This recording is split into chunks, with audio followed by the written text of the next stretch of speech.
Alors on va parler un peu plus généralement des municipales. Voilà, est-ce que vous prévoyez une vague bleue, d'une part? Ensuite, quelles sont les villes que vous souhaitez gagner dans les grandes villes? On pense à Toulouse, Strasbourg, Paris.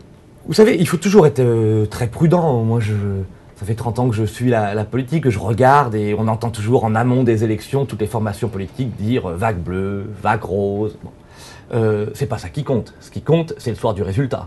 Le soir du résultat, les partis généralement comptent le nombre de villes gagnées. Exactement. Et le nombre de grandes villes gagnées. C'est à la fin de la foire qu'on compte les bouses, comme on dit dans le monde rural. Donc ça sert à rien de faire des pronostics aujourd'hui. Par contre, sur les souhaits, pour répondre à votre question, nos souhaits sont extrêmement clairs. Il y a un grand nombre de villes moyennes, Auxerre, Angers, Toulouse, Strasbourg, Reims, qui peuvent évidemment basculer. Je pense aussi à nos candidats à Cherbourg, à Forbach, qui sont des jeunes candidats que nous avons formés, que j'ai été soutenir. Il y a aussi dans les grandes villes des possibilités. Je pense à Paris. N'enterrons pas tout de suite la victoire potentielle de Nathalie à Paris. Il y a un tel déclin, un tel désespoir dans notre pays à l'endroit de la gauche française qu'il nous faut nous serrer les coudes et tout faire pour que partout notre famille politique l'emporte, à Paris comme ailleurs.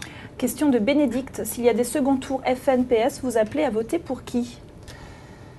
Ça, c'est vraiment la vieille politique.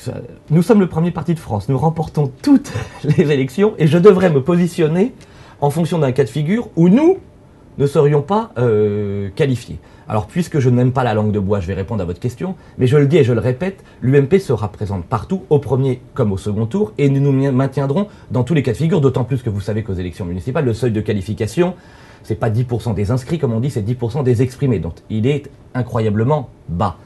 Si pour autant ce cas de figure se présentait, je l'ai toujours dit, avec la même cohérence, je rejette, pour des raisons différentes, tout autant le Parti socialiste qui abîme la France que le Front National qui ne propose rien de crédible et de sérieux à nos compatriotes.